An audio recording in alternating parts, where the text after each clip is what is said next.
Welcome to simple learning. आज हम 31 जनवरी 2021 CTET Urdu paper 2 language 2 की आंसर की देखेंगे, जिसमें 121 से लेकर 128 तक इबारत पर मबनी सवालात है। तो हम इबारत ना पढ़ते हुए सिर्फ आंसर देखेंगे। तो चलिए शुरू करते हैं। सवाल नंबर 121, मालिक की जान बचाने में घोड़े का क्या हुआ? सही जवाब है इसकी दोनों टांगें बेकार हो गई। सवाल नंबर 122, दुकानदार ने साइस को क्या हुक्म दिया? सही जवाब है घोड़े को रोज़ सुबह और शाम 6 सैर दाना दिया जाए और कोई काम ना लिया जाए। अगला सवाल है, साइस रोज़ बरोज़ इसके साथ क्या करता गया? सही जवाब है घोड़े का दाना कम करता गया। अगला सवाल है, जंगल की जमा है जंगलों। अगला सवाल है, गरीब का मुत्तेजाद यानी अपोजिट वर्ड है अमीर। अगला सवाल है, दुकानदार घोड़े पर सवार होकर किस लिए जा रहा था? सही जवाब है तिजारत करने की गर्ज से। अगला सवाल है, जब वो जंगल से गुजरा तो उसके साथ क्या हुआ? वह तूफान में फंस गया, वह जंगल में रास्ता भूल गया, इस पर 6 आदमी ने हमला कर दिया या इस पर शेर ने हमला कर दिया? तो इस पर 6 आदमियों ने हमला कर दिया। अगला सवाल है, दुकानदार की जान बचाकर कौन घर ले आया? सही जवाब है उसका घोड़ा। अब इसके बाद सवाल नंबर 129 से 135 तक फिर से इबारत पर मबनी सवालात है। तो चलिए देखते हैं। सवाल नंबर 129 है, नई सिनतें कहाँ पर खुल रही है? सही जवाब है शहरी आबादी के करीब। अगला सवाल है, कारखानों के धुएं से क्या हो रहा है? पेड़ पौधे खत्म होते जा रहे हैं, ताज़ा और साफ हवा कम होती जा रही है, माहौल आलूदा होता जा रहा है या चारों तरफ धुआं छा जाता है? सही जवाब है ताज़ा और साफ हवा कम होती जा रही है। अगला सवाल है, मुश्किल की जमा है मुश्किलों। अगला सवाल है, करीब का मुत्तेजाद यानी अपोजिट वर्ड है दूर। अगला सवाल है, आबादी के बढ़ जाने से सबसे मुश्किल मसला क्या खड़ा हुआ? पानी का। आबादी के बढ़ जाने से सबसे मुश्किल मसला खड़ा हुआ पानी का। अगला सवाल है, बारिश कम होने की वजह क्या है? तो जंगलात की कटाई। अगला सवाल है, ज़ेर ज़मीन पानी क्यों खुश्क हो रहा है? बोरवेल्स की पास पास खुदाई से, सिनतें लगाने से, कारखानों के गंदे पानी से या बड़ी बड़ी इमारतें बनवाने से? सही जवाब है बोरवेल्स की पास पास खुदाई से। अब क्वेश्चन नंबर 136 से 150 तक उर्दू पेडागॉजी पर मबनी सवालात है। तो चलिए देखते हैं। सवाल नंबर 136, दर्जे झैल में से कौन बच्चों की ज़बान की आमोज़श की सतह को जांचने में माविन होगा?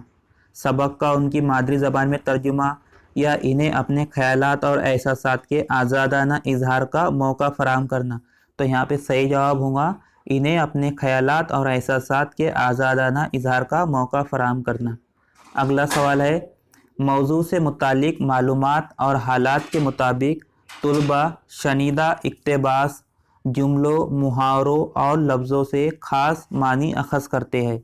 शनीदा पैगाम की इस तरह तौजिया होती है, ऊपर से नीचे ज़ैली महारतें, कुल लसानी अंदाज़ नज़र, मरबूत अंदाज़ नज़र या नीचे से ऊपर ज़ैली महारतें। सही जवाब होगा ऊपर से नीचे ज़ैली महारतें। अगला सवाल है, आमोज़गारों को ज़बान के हवाले से हुई उनकी पेशरफ्त के बारे में फीडबैक देने का सबसे मौसर तरीका क्या है?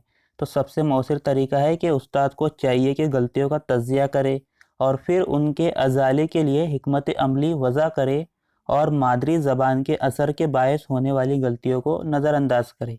अगला सवाल है, दरसी किताब से परे जाने का मतलब है दरसी किताब के अलावा इजाफी मवाद फराहम करना, या दरसी किताब मुकम्मल करना ज़रूरी नहीं, या दरसी किताब के अशकाल की सतह तुलबा के अदराक की सतह से परे है, या दरसी किताब की सतह से थोड़ा ऊपर पढ़ाना? सही जवाब है दरसी किताब के अलावा इजाफी मवाद फराहम करना। अगला सवाल है, ज़बान के सबक की तदरीस के दौरान उस्ताद को साइंस और समाजी उलूम के असबाक में ज़ेर बहस लाना और तुलबा को वो मवाद पढ़ने के लिए कहना चाहिए क्योंकि ये ज़बान के सबक के साथ मरबूत होता है। इस तरह का अंदाज़ नज़र होता है नसाब से परे ज़बान, या ज़बान की तकसीरी तदरीस, या मज़मून ज़बान की तदरीस, या बैनुल उलूमी।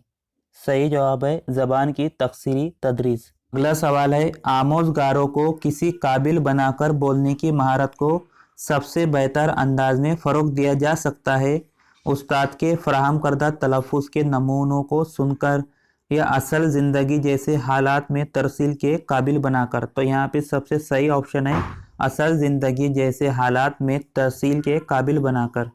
اگلا سوال ہے قواعد کی آموزش آموزگاروں کو کیا بہتر بنانے میں معاون ہوتی ہے؟ صحیح جواب ہے صحت و درستگی۔ اگلا سوال ہے زبان کا استاد طلباء سے برسات سے متعلق اپنے تجربات کو سامنے بیٹھے والدین سے بیان کرنے کے لیے کہتا ہے۔ اس طرح کی مشق سے خیالات کی اظہار کی قوت میں اضافہ ہوگا، یا کلاس روم میں بد نظمی پیدا ہوں گی، یا درسی کتاب پڑھنے کی بوریت کا خاتمہ ہوگا، یا تجربات بیان کرتے وقت کلاس میں شور و گل ہوگا۔ تو سب سے صحیح آپشن ہے آپشن 1، خیالات کے اظہار کی قوت میں اضافہ ہوگا۔ اگلا سوال ہے لکھنے کے عمل کے انداز رسائی میں شامل ہوتا ہے ایڈیٹنگ، غور و خوض، دہرانا یا مسودہ تیار کرنا۔ تو سب سے پہلے ہوگا غور و خوض کرنا، پھر مسودہ تیار کرنا، پھر دہرانا اور پھر ایڈیٹنگ۔ تو صحیح جواب ہوگا آپشن 3 BDCA۔ اگلا سوال ہے زبان کا استاد طلباء سے اپنی سب سے بہترین 5 چیزوں کو پورٹ فولیو میں رکھنے اور باقی کو مٹانے کے لیے کہتا ہے۔ اس کے بعد طلباء سے اپنی منتخبہ 5 چیزوں پر غور و فکر کرنے کے لیے کہتا ہے۔ یہ غور و فکر ہوں گی خود سے جانچ، یا استاد کی جانچ، یا تکمیلی جانچ، یا ہمجولیوں کی جانچ۔ تو یہ جانچ ہوں گی خود سے جانچ۔ اگلا سوال ہے ابتدائی سطح پر زبان کی آموزش کا سب سے اہم ماخذ کیا ہے؟ اخبار، کمپیوٹر، کلاس روم کی ساری چیزیں، یا ادب اطفال؟ صحیح جواب ہے ادب اطفال۔ اگلا سوال ہے طلباء میں زبانی مہارتوں کو فروغ دینے کے لیے سب سے کم اہم سرگرمی کون سی ہے؟ ان کی زبان میں کہانی سنانا، یا استاد کے بعد کہانی کو دہرانا، یا کسی حادثے کا بیان، یا کسی چیز کی وضاحت؟ تو یہاں پوچھا ہے سب سے کم اہم، تو کہانی سنانا بھی اہم ہے، کسی چیز کی وضاحت بھی اہم ہے، کسی حادثے کا بیان بھی یا کسی ایونٹ کا بیان بھی اہم ہے۔ سب سے کم اہم کیا ہے؟ استاد کے بعد کہانی کو دہرانا۔ اگلا سوال ہے سبق کے اختتام پر استاد طلباء سے مقررہ متن سے مختلف اسموں، اسم معرفہ، اسم نکرہ وغیرہ کو الگ کرنے اور اپنی کاپیوں میں لکھنے کے لیے کہتا ہے۔ یہ ڈیش کی مثال ہے۔ قواعد کی تدریس کی، قواعد کے وضاحت کے طریقے کی، سیاق میں قواعد یا قواعد کے اصولوں کے رٹنے کی۔ صحیح جواب ہے سیاق میں قواعد۔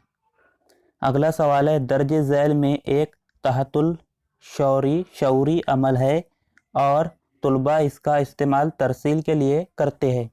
زبان کا اکتساب، دوسری زبان، لسانی مہارت، یا زبان کی آموزش؟ تو کس کے لیے؟ زبان کا اکتساب کے لیے۔ اگلا سوال ہے ایک استاد کی حیثیت سے آپ بچوں میں مطالعے کا شوق کس طرح پیدا کرتے ہیں؟ اسباق کی تلخیص یاد کرا کر، یا بچوں میں شوق پیدا کرنے والے ان کی عمر کے مناسب ادب اطفال کے استعمال سے؟ تو صحیح آپشن ہوگا بچوں میں شوق پیدا کرنے والے ان کی عمر کے مناسب ادب اطفال کے استعمال سے۔